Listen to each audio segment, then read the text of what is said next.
The world in which we live in was not the first. For in this reality that you so know, we are but one of many experiments tactfully taken by an entity, a force of existence itself only known as the Above.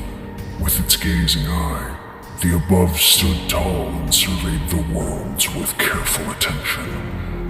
But one world was simply not enough. Realizing that life needed vibrancy and variety in equal measure, the Above designed the first universe, of which the first race of beings were born. Alongside the Above were three lieutenants: Lauria, the driving force of outer space; Brucius, the will behind Mother Nature and the planets; Lauria, known as the Melodious Starkeeper, possessed the ability to move all celestial bodies, while Brucius, known as the Stalwart Landmaster, held mastery over planetary weather and all life. But the third of these lieutenants was not like the other two, for whereas Lauria and Brucius were meant to preserve the lands, creating and continuing the span of life across the universe, the third and final lieutenant, Naught, was meant to keep the wicked pull of death in his control. But as time grew on, Naught's existence grew monotonous and gray. Why was he forced to the dark and macabre, while his peers were bathed in the light of new birth? Why was he forced into a path of the same outcomes, while they could relish in the excitement of uncertainty? And why over time was he feared for being a curator of death? Why was he the one who made the cycle of life take the meaningful effect it did? He was the one who made all of it possible. He should have been revered. He did not take this lightly. His blood boiled at this realization. He was effectively cast out, and what he knew as his family nonetheless. He brought this to the Above. He deserved more. The responsibility to control life and death was not easy, and it should be taken as one to respect, not to fear. And that is where this should have ended. The Above would give him a better understanding. He would be proud and pleased, spending the rest of existence with his peers, no, his family. They would all live happily until the end of time. Yes, that's where it should have ended.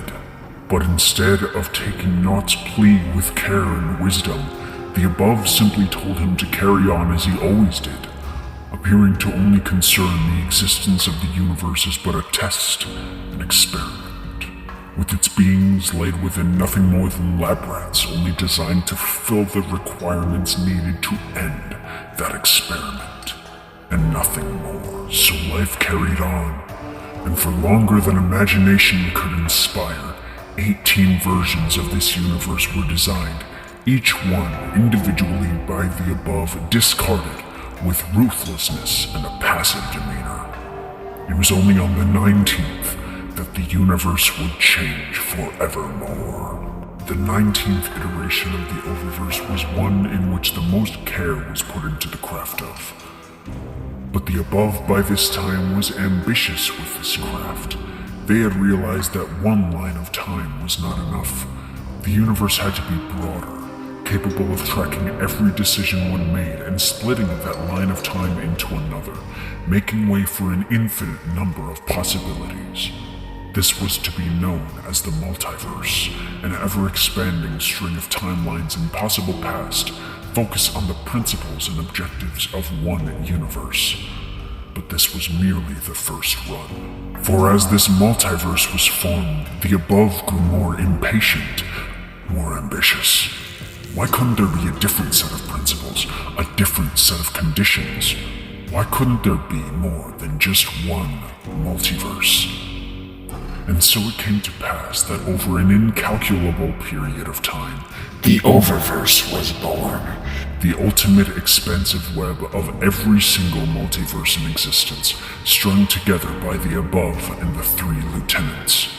And the Above was proud. But Naught was furious.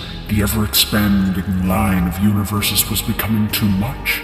Life and death was supposed to be a delicate balance, but his responsibility grew to be far too much to handle on his lonesome. Once again, he came before the Above, pleading for his overlord to cease the creation of more universes in order to keep the balance in check and keep the grasp of death in short control.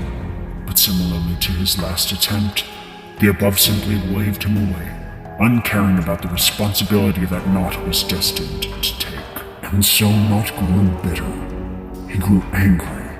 He wanted to make his family pay. And in a brash fit of anger, Naught destroyed his corporeal form, leaving only his essence, his soul, as his driving force of fury. He let loose the hand of the angel Death, which began to strike down all those who came in its path. As for Naught himself, he designed a name that described what his mission was, to teach the lands that nothing would be sacred, nothing would be left but his own dark impulses. Nothing would be left but Naught's negativity. In one fell storm, Naught and Death, their powers combined, destroyed the majority of the Above's experiment, even killing Loria in the process. She stood in the way, and Naught would not accept that. With the Above in dismay, Brucius was the only one able and willing with the power to defeat Naught. Mustering up all the magic he could conjure, Brucius locked away the 19th experiment, the first oververse, inside itself, leaving only a single last island for the negative, Naught's essence, to stay and writhe in solitude and loneliness. In time, Brucius would accept the responsibility of keeping this reality on close watch, always seeing to it that the lock placed upon it was unbroken. To ensure this, he created a key known as the Anticrax. This cube would be the source of all creation in a brand new oververse, again designed by the Above, the 20th experiment. To keep himself unknown, the disciple changed his name simply to Bruce Daylight, signifying his past and the desire to keep the dark, the negativity that laid within the lock, away for good. And in eventuality, the Above designed life once again in the form of three brothers, the Salzair, who would watch over the new oververse within the Grand Archive, a structure capable of housing thousands of realities just within its walls alone.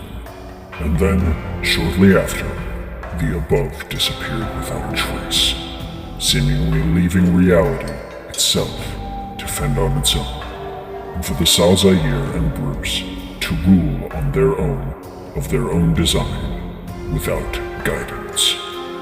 And that, traveler, is where our story begins.